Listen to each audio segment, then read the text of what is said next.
नवरात्रि की दूसरी देवी ब्रह्मचारिणी की पावन कथा। माँ दुर्गा की नवशक्ति का दूसरा स्वरूप ब्रह्मचारिणी का है। यहाँ ब्रह्म का अर्थ तपस्या से है। माँ दुर्गा का यह स्वरूप भक्तों और सिद्धों को अनंत फल देने वाला है। इनकी उपासना से तप, त्याग, वैराग्य, सदाचार और संयम की वृद्धि होती है।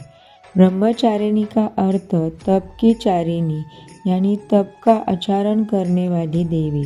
देवी का यह स्वरूप पूर्ण ज्योतिमय और अत्यंत भव्य है। इस देवी के दाएं हाथ में जप की माला है और बाएं हाथ में यह कमंडल धारण किए है। पूर्व जन्म में इस देवी ने हिमालय के घर पुत्री रूप में जन्म लिया था और नारद जी के उपदेश से भगवान शंकर को पति रूप में प्राप्त करने के लिए घोर तपस्या की थी। इस कठिन तपस्या के कारण इन्हें तपश्चारिणी अर्थात ब्रह्मचारिणी नाम से अभिहित किया गया।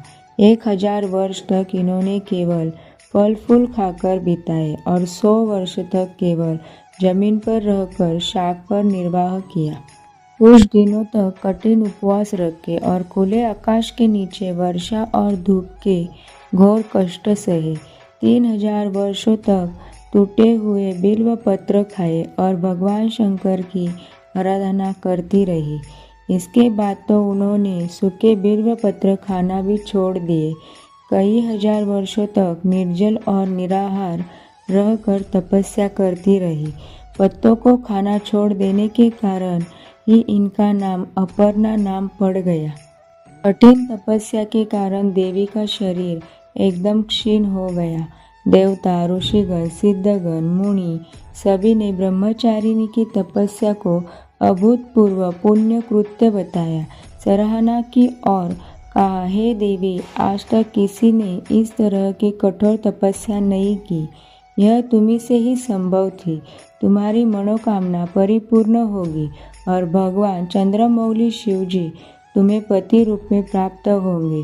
अब तपस्या छोड़कर घर लौट जाओ। जल्द ही तुम्हारे पिता तुम्हें बुलाने आ रहे हैं। इस देवी की कथा का सार यह है कि जीवन के कठिन संघर्षों में भी मन विचलित नहीं होना चाहिए। माँ ब्रह्मचारिणी देवी की कृपा से सर्व सिद्धि प्राप्त होती है। दुर्गा पूजा के दूसरे दिन देवी के इसी स्वरूप की उपासना की जाती है।